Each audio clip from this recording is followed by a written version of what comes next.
Welcome to Barbara's Bulletin, the podcast where we bring you the latest news and updates from around the world.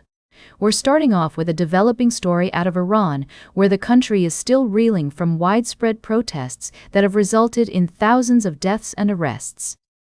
The unrest began in late December 2025, with demonstrators taking to the streets to express their discontent with the government and the state of the economy. According to reports from human rights groups, over 5,000 people have been killed in the protests, with many more injured or arrested. The Iranian government has imposed a strict internet blackout, making it difficult for people to access information or communicate with the outside world. The U.S.-based human rights activist news agency has verified the deaths of 5,032 people during the unrest and is reviewing an additional 12,904 cases. The United Nations Special Rapporteur on Human Rights in Iran estimates that the number of civilians killed could be as high as 20,000, although this figure has not been officially confirmed. The Iranian government has blamed foreign powers, including the U.S. and Israel, for fueling the protests and supporting rioters and armed terrorists. However, many Iranians say that the protests are a result of economic hardship, corruption, and a lack of freedom and human rights. As the situation continues to unfold, many people in Iran are feeling hopeless and disconnected from the rest of the world. With the internet blackout in place, it's difficult for them to access information or communicate with others outside of the country. The international community is watching the situation closely, with some calling for greater action to be taken to support the Iranian people. The U.S. has imposed sanctions on Iran, and there are concerns about the potential for further escalation. We'll continue to follow this story and bring you updates as more information becomes available. In the meantime, we want to hear from you. What do you think about the situation in Iran, and how do you think the international community should respond? Share your thoughts with us on social media using the hashtag Barbara's Bulletin. We'll be right back with more of today's top news on Barbara's Bulletin. Welcome back to Barbara's Bulletin. We're diving into the world of international diplomacy and politics, where a significant development has unfolded. The Australian government has appointed a new ambassador to the United States, and it's not a politician, but rather a seasoned public servant, Greg Moriarty. As the current Secretary of the Department of Defense, Moriarty brings a wealth of experience in national security and international relations. This appointment is notable because it breaks with the recent tradition of appointing senior politicians to key diplomatic posts. Instead, the Albanese government has opted for a career bureaucrat with a reputation for being a skilled communicator and a trusted ally.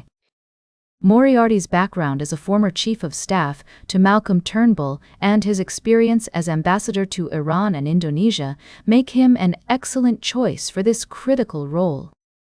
The new ambassador will face several challenges, including navigating the complex and often contentious relationship between Australia and the United States.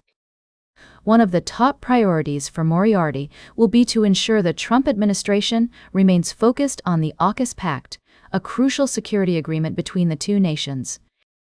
With China's rising influence in the region and the U.S. increasingly unreliable, Moriarty's experience and expertise will be essential in maintaining a strong and stable partnership. It's also worth noting that Moriarty's departure from the Department of Defense will create an opportunity for the Albanese government to put its own stamp on the department. The government will need to find a new secretary, as well as leaders for the new Defense Delivery Agency and the Australian Submarine Agency. These appointments will be critical in shaping Australia's defense strategy and ensuring the country is equipped to meet the challenges of an increasingly complex security environment. As we consider the implications of this appointment, it's clear that Moriarty's experience and skills make him an excellent choice for this role. His ability to build relationships and communicate effectively will be essential in navigating the complexities of international diplomacy. Welcome back to Barbara's Bulletin. As we wrap up today's show, let's take a closer look at the ongoing conflict between Ukraine and Russia. Ukrainian President Volodymyr Zelensky is seeking more air defense support from allies as hundreds of buildings in Kyiv remain without heating for a second day after Russian strikes. The situation is dire, with temperatures plummeting and repeated airstrikes slowing down repair efforts. According to reports, Russia has launched over 1,700 attack drones, 1,030 guided aerial bombs, and 69 missiles of various types in just 1 week. This has overwhelmed Ukraine's air defenses, leaving the country vulnerable to attacks.